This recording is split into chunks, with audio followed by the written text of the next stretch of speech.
Request mo, luto ko. At hindi pa luto, lulutuin pa lang. Tingnan nyo yan, nagpatulong tayo kay mama. Oh. Iko-cone shape muna siya, parang shawarma.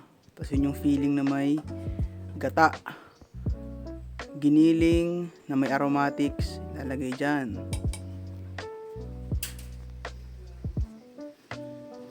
Patong sa banana leaf. Tali gamit ang banana leaf pa din.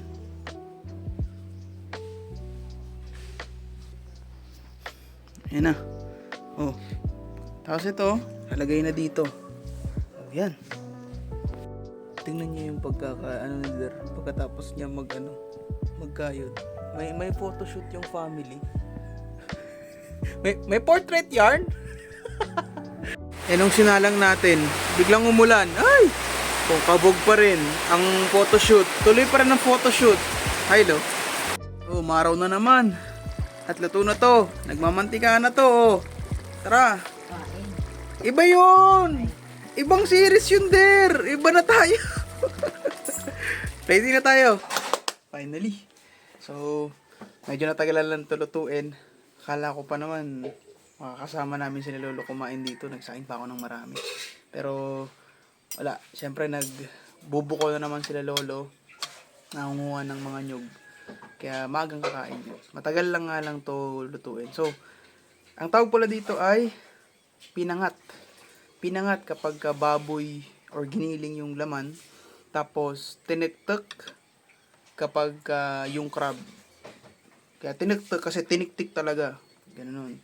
So, yung mga laman-laman nun, minsan yung iba, yung mga soft shell crab o basta yung crab o mud crab man yan, yun yung pinapalaman dun sa loob.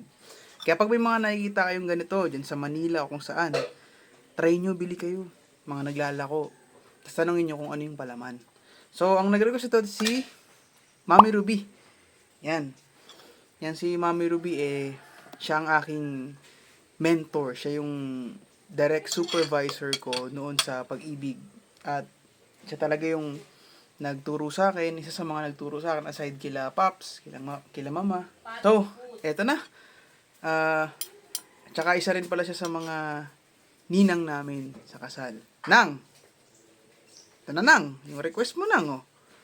Oh. Tanggalin na natin to. Gupitin na natin. Ginupit pa, pwede namang tanggalin, eh. Oh. Pero syempre, bago yan. Pray muna tayo. Short prayer kasi gutom na tayo, eh. Panahon, napakabuti mo sa amin. Maraming salamat sa nag-request ito sa panibagong araw para gumawa ng content, para maging pagpapala sa ibang tao through food, through knowing food, learning. Thank you, Lord. Continuously guide us. Bless us food at ang ating mga viewers, mga nanonood. Maraming salamat. These are praying in Jesus' name. Amen. Ito na.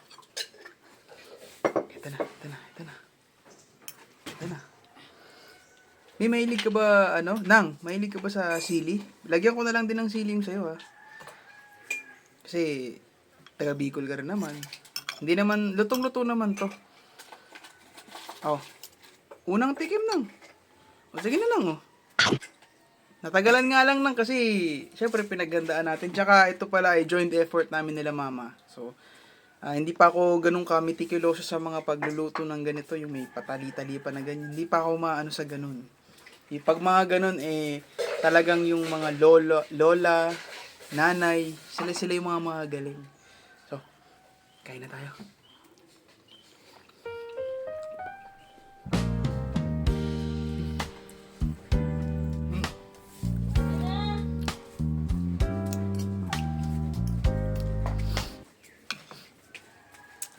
Imagine, iba yung texture sa laing. Yung laing kasi, maano siya, malambot. Tapos minsan naman, kapag tuyong-tuyo, nagmamantika, medyo may pagka-hard texture siya. Ito talaga, literal na malambot. Ano nga palang pinagkaiba nito sa, sa laing? Ang laing kasi, pinatuyo. dried siya na taro leaves or gabi leaves. Ito naman, yung fresh na gabi leaves. Tapos, yun nga, nakita nyo naman yung proseso.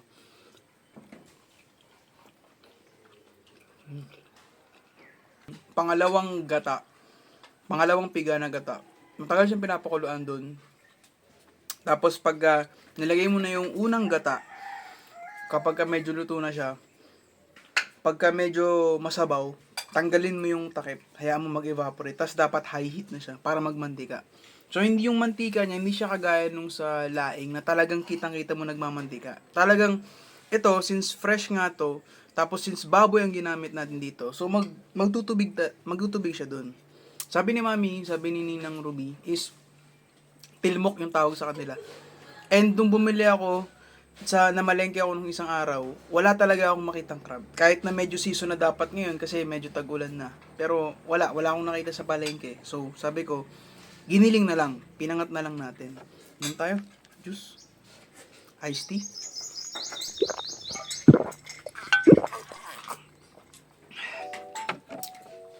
Yung mga ganitong luto, talagang dito maano na love, cooking is a form of love or art. An art of love. Tas ang masarap din dito, yung sa ilalim yung mga stems. Ang pag niluluto to guys, hindi mo siya hahaluin. Kasi nakaganon lang siya eh. Hindi mo siya hahaluin. Hahayaan mo. Kaya maraming gata rin yung ginamit natin dito. 3 nyug. Kita nyo naman hanggang ngayon nagfa-family portrait pa rin sila doon. Kabog pa rin. What more can I say? Rating natin. Si Mama, yung sa giniling, sa feeling, nakalimutan lagyan na ng pampalasa ng asin, kahit asin. So ako, binawi ko na lang doon sa nung pinapakuluan.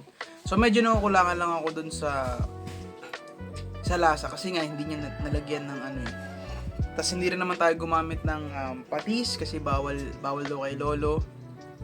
Kasi binigyan din namin sila Lolo. Tapos wala ring Knorr cubes, walang magic sarap. Wala. Ang meron lang dito is paminta, asin, and onting MSG.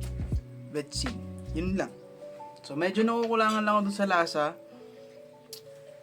Pero pagka may kanin na, nung tinikman ko kasi kanina, nung as it is, yung sarasa niya, okay na okay siya. Pero nung may kanin, medyo matabang lang siya ng onti. As in, onti lang. Onti lang. So, don't expect naman din dito na, as in, wala yung kate, as in, wala. Merong onti. Onti lang. Okay? Pero, hindi naman siya yung, negligible naman siya. Hindi naman siya yung, maaapektuhan yung paghinga mo, yung araw-araw na pamumuhay, hindi naman. Rating natin, dahil yung lasa ganun, at may mga mas masarap pa rin talaga yung yung crab, yung talagang iba yung seafood talaga yung lasa. So for me, this will be, nasa gitna siya ng 8.5 or 9 out of 10. Sarap, try nyo din to. Maano nga lang siya, mabusisi, tas madaming gata yung kailangan, tas matagal siyang lutuin. So, 8.5 or 9 out of 10. So, ano pang naiisip mo kaya hinihintay mo na namimiss mo na lutuin? Request mo na dyan. Comment mo na sa baba. Tara, kain na tayo. Tuloy ko na to, ubusin ko na to. Sige na, stay wholesome. God bless. Iba yun!